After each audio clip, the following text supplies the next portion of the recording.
నమస్కారం. 2026 మన జీవితాలని ఎలా మార్చుకోవచ్చు అనే దాని గురించి ఒక చిన్న బ్లూ ప్రింట్ చూద్దాం. పోయిన ఏడాది నుంచి కొన్ని పాఠాలు నేర్చుకుని వచ్చే ఏడాదికి ఒక క్లియర్ రూట్ మ్యాప్ ఎలా వేసుకోవాలో తెలుసుకుందాం. ఒక్కసారి ఆలోచించండి, 2025 మొదట్లో మనమందరం ఎన్ని ప్లాన్స్ వేసుకున్నాం. ఈసారి ఎక్కువ డబ్బులు దాచాలి, ఆరోగ్యం మీద శ్రద్ధ పెట్టాలి, ఫ్యామిలీతో టైం స్పెండ్ చేయాలి అని. కానీ ఏడాది చివరకొచ్చి చూస్తే చాలా ప్లాన్స్ పేపర్ మీదే ఉండిపోయాయి కదా. ఇది చాలా మందికి జరిగేదే. సో ఈరోజు మనం మాట్లాడుకునేది దాని గురించే. ఇవాళ మనం 2025లో చేసిన కొన్ని కామన్ మిస్టేక్స్ గురించి ఓపెన్గా మాట్లాడుకుందాం. ఇక్కడ ఎవరిని బ్లేమ్ చేయడానికి కాదు, జడ్జ్ చేయడానికి అస్సలు కాదు. ఒకే ఒక్క గోల్, 2026లో అవే తప్పుల్ని మళ్ళీ రిపీట్ చేయకుండా చూసుకోవడం, అంతే. మనం చేసే మొదటి, ఇంకా చెప్పాలంటే అతిపెద్ద తప్పు, ఆరోగ్యాన్ని తర్వాత చూద్దాంలే అని పక్కన పెట్టేయడం. ఏడాది మొత్తం పని, ప్రెషరు, స్ట్రెస్సు, హెల్త్ చెకప్స్ ఉండవు, వాకింగ్ ఉండదు, సరిగ్గా నిద్ర కూడా ఉండదు. మన మైండ్లో ఏమనుకుంటామంటే ముందు సెటిల్ అవ్వాలి, తర్వాత హెల్త్ గురించి ఆలోచించవచ్చు అని. కానీ నిజమేంటో తెలుసా? ఒక్క హాస్పిటల్ బిల్లు చాలు మన కలలు, మన గోల్స్ అన్నీ ఒక్కసారిగా ఆగిపోవడానికి. అందుకే 2026కి మన rules simple: health first, work next. వారంలో కనీసం 5 రోజులు ఓ 30 నిమిషాలు మన శరీరం కోసం ఇవ్వాలి. సంవత్సరానికి ఒక్కసారైనా ఒక బేసిక్ హెల్త్ చెకప్ చేయించుకోవాలి. ఒకటి గుర్తుపెట్టుకోండి, జీతం పెరగడం కంటే ఆరోగ్యం స్టేబుల్గా ఉండటమే చాలా ముఖ్యం. ఇక రెండవ తప్పు, డబ్బు విషయంలో బ్రెయిన్తో కాకుండా మనసుతో ఆలోచించటం. అదే ఎమోషనల్ స్పెండింగ్. ఆఫర్లు కనిపిస్తాయి, ఈఎంఐలు పిలుస్తాయి, పండగలు, ఫంక్షన్లు, ఇలా అనుకున్న దానికంటే ఎప్పుడూ కాస్త ఎక్కువే ఖర్చయిపోతుంది. అప్పుడు నెల చివర్లో మనందరి కామన్ డైలాగ్ ఏంటి? వచ్చే నెల నుంచి పక్కా సేవ్ చేస్తా. కానీ వచ్చే నెల కూడా సేమ్ డైలాగ్ రిపీట్ అవుతుంది.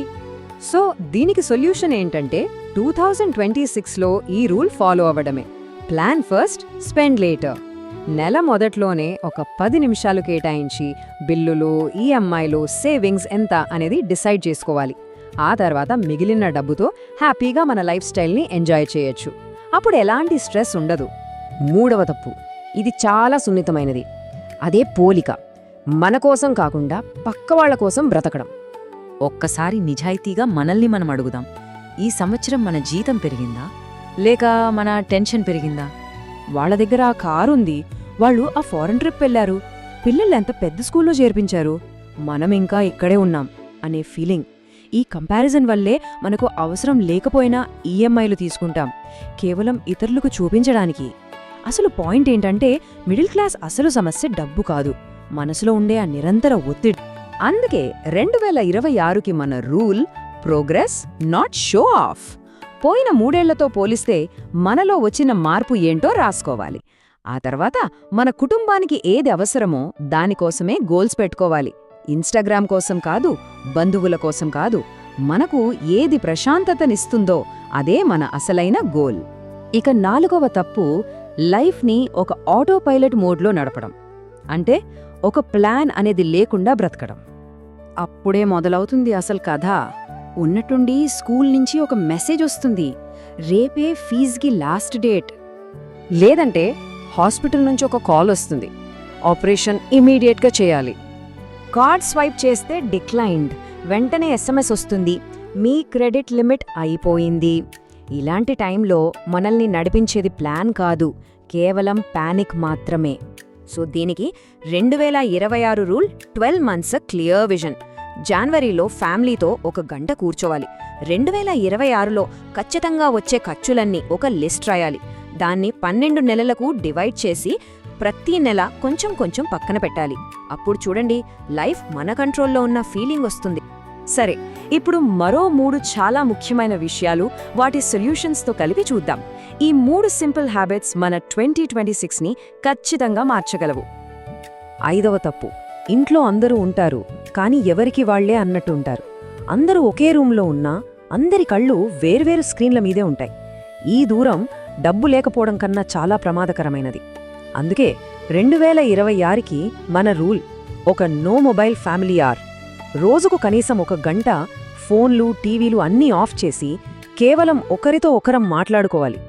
ఈ ఒక్క అలవాటు చాలు పిల్లల్లో కాన్ఫిడెన్స్ పెరుగుతుంది, బంధాలు బలపడతాయి, డబ్బు విషయంలో కూడా ఒక క్లారిటీ వస్తుంది.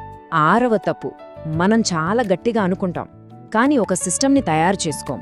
డబ్బు దాచాలి, బరువు తగ్గాలి, కొత్త స్కిల్ నేర్చుకోవాలి అని అనుకోవడం వేరు, దానికి ఒక సిస్టమ్ క్రియేట్ చేయడం వేరు. ఇక్కడొక నిజం గుర్తుపెట్టుకోవాలి, మనకు మోటివేషన్ ఎక్కువగా ఉన్నప్పుడే సిస్టమ్స్ని క్రియేట్ చేసుకోవాలి. ఎందుకంటే మనకు మూడ్ బాగోలేని రోజుల్లో ఆ సిస్టమే మనల్ని ముందుకు నడిపిస్తుంది. సో ఫైనల్గా 2026కి మన యాక్షన్ ప్లాన్ ఈ 3 సింపుల్ స్టెప్స్లోనే ఉంది. స్టెప్ 1, కనెక్ట్ అవ్వడం. రోజు ఒక నో మొబైల్ ఫ్యామిలీ అవర్ని అమలు చేయడం.